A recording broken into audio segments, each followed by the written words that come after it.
কামগুলো কিভাবে করিয়েছে আমি আজকে আপনাদেরকে এটা গোটাই ডিটেলস দেখামো বা অল্প বুঝাও দেবো ভালো করে, যাতে সিস্টেমেটিক কামগুলো যে করতেছে কি সিস্টেমে করতেছে আপনারা অল্প ভালো করে লক্ষ্য। হ্যালো ভিউয়ার্স, আমি আজকে একটা নতুন ভিডিও নিয়ে আসলাম যে বিল্ডিং এর ফাউন্ডেশনের কাজগুলো কিভাবে করে, পোস্ট কিভাবে বাঁধে, আর কিভাবে মাটি টাটি কাটিং করিয়েছে, আর কত স্লো পজিশন কামগুলো করা লাগে না স্পিডত করা লাগে, যাতে ধামধুম কামগুলো হয় না, লাহে লাহে সিস্টেমত কামগুলো করা যায়। তো আজকে এই যে গাড্ডা খুঁড়ছে বা পোস্ট বসে আছে, মাটি খান দিয়েছে, এই পোস্ট বাঁধছে, এই সাইডে জালি বান্ধি রেডি করে দিচ্ছে।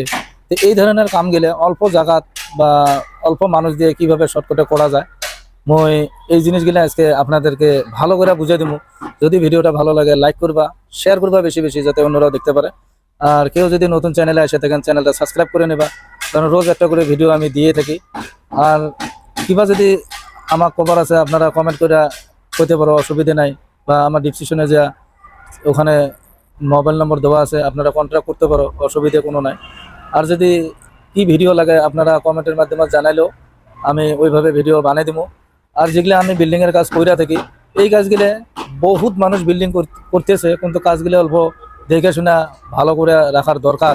তার কারণে যেমন পোস্টটা বাইন্দা থুছে সবাই দেখতে পারে, অসুবিধা নাই। তো এই ধরনের জালিগুলো বাইন্দা থুছে সবাই দেখতে পারে, অসুবিধা নাই। তো কি সিস্টেমত কাজগুলো হইতেছে আমি এটা আপনাদেরকে দেখাইছি। এই পোস্টটা নিয়ে অল্প আলোচনা করবো, বা আমি তার আগেও দেখাইছি যে পোস্টগুলো কি সিস্টেমত বাইন্দা দিছে, যেহেতু তলের পোস্ট।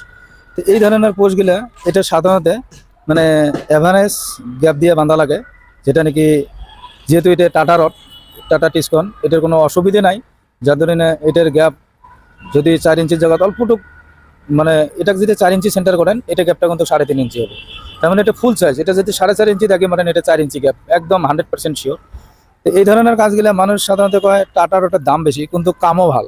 কাম কোনটা ভাল, তোমার যে কোনো ব্র্যান্ডেড মাল নিবা, রডটা ফুল সাইজ থাকে, গ্যাপের মধ্যে বাইসা যায়, লাস্টত আলটিমেটলি কামটা একই হয়। তো এই জন্য কাজগুলো করার আগে অল্প ভালো করে চিন্তা ভাবনা করে কাজগুলো করতে লাগে। তা আমি ওটা নিয়ে আলোচনা করবো না, যে পোস্টটা কিভাবে বাইন্দা থইছে।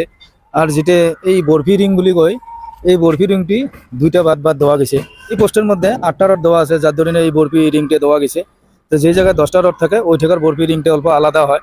তা আমি এর আগের ভিডিও তো দেখাইছি, আপনারা চ্যানেলে গেলে দেখা পাবা। আর জালি গেলে কোন সিস্টেমে বাইন্দা রাখছে আমি ওটাও দেখাই। তার কারণ এই ধরনের কামগুলো আপনারা রেডি করে করে থুতে পারেন, অসুবিধা নাই। যেমন এটা জালি কোনটা গাড্ডাত কোনটা পোস্টত কেমন জালি লাগে, সব রেডি করে বান্ডিং করে ধুয়ে দেওয়া হয়েছে। তার মানে এই বস্তুগুলো যদি আগতে রেডি থাকে, আপনার কাজ করার সুবিধা হয়। আমি দেখাইতেছি কাজগুলো কিভাবে চলতেছে বা কিভাবে করতেছে। যেমন গাড্ডা এটা খান্দা হয়েছে, আবার খসে পড়ে গেছে, তো যাই হোক এটা আবার সাফা করা লাগবে। যত বিল্ডিং এর কাজগুলো যে হইতেছে বা মানুষ করতেছে, এই যে আমার এখানে একটা সুতে দেখা যায়, এটা অ্যাকচুয়ালি এই যে আমরা ঘরটা লেআউট করতে যেটা সুতে আসলো, ওটা আমরা কি করছি, একদম পারফেক্ট লেভেল কইরা আমরা সুতেটা টানে দিছি। তো প্রত্যেকটা জায়গার যত বিল্ডিং হইতেছে, মানে 1000-এ 5টা বলে গেলেও ভুল হবো না, এই কাজটা খুব কম মেনটেনেন্স করে। যেমন নাকি এটা লেভেল হয়ে আছে, এটা আমার লেভেল দাগিয়ে আছে বা মার্কিং চিন দেওয়া, প্লাস লেভেলেরও কাম করে আছে, আর এটা লেভেলও কাম করে আছে। এটার থেকে যে এই পোস্টটা বসা গেছে, যেখানে ফিটিং হয়েছে বা কপসি টপসি দেওয়া গেছে, এটার লেভেলটা এই আমার এই লেভেলটা থেকে এটা যত হাইট আছে, আমার প্রত্যেকটা গাতায় সেম সিস্টেমে পোস্টগুলো বসে দেওয়া হয়েছে। তো এই জিনিসটা খুব মেনটেনেন্স কম করে মানুষ। এই যে লেভেলটা করার কারণটা হয়েছে, যখন আমার বিল্ডিংটা হয়ে যাব ক্লিয়ার, বিল্ডিং এর যেটা লোড থাকবো, এই লোডটার যেটা সমান করে আসা মাটির মধ্যে পড়া যাব, যাতে বিল্ডিং এর যেটা লোড আপার ডিপার করে থাকে, ওই বস্তুটা থাকবো না। যার ধরনে বিল্ডিং বানার আগে এই বস্তুটা ভালো করে চেক করে নিবা। তার কারণ এটা যদি অল্প একটা বলে উঁচে গেল, একটা ডাউনে গেল, তখন লোডটা কিন্তু সমান মধ্যে মাটির মধ্যে পড়ে না। তো যার ধরনেও বিল্ডিং ক্যারেক হয় না, হওয়া না ক্যারেক, অর্থাৎ বিল্ডিং তো ভেঙে পড়বো না। বিল্ডিং অল্প ক্যারেক হওয়া মানে বিল্ডিংটা ড্যামেজ হওয়া। আমরা সাধারণত ভাবি যে বিল্ডিং কি ভেঙে পড়বো, ওটা না। বিল্ডিংটা ক্যারেক হওয়ার জন্য বিল্ডিংটা ড্যামেজ হয়ে যায়। লাহে লাহে ক্যারেকটা অল্প আছে, লাহে লাহে এতটুকু হবো, লাহে লাহে আরো এতটুকু হবো, লাস্টে ওটা ড্যাম হয়ে যাবো। তো কয় বছর লাগবো, বেশি বছরও যাবো না, মোটামুটি 20-30 বছর পরে ওটা আরম্ভ হয়ে যায়। তো বিল্ডিং এর কাজ গেলে ওই সিস্টেমে না, অল্প দেখে শুনে ভালো করে করবা, যাতে কাজটা ভালো হয়। আমি আজকের ভিডিও আমি এতটুকু রাখলাম। নেক্সট ভিডিও আবার নতুন করে নিয়ে আসবো।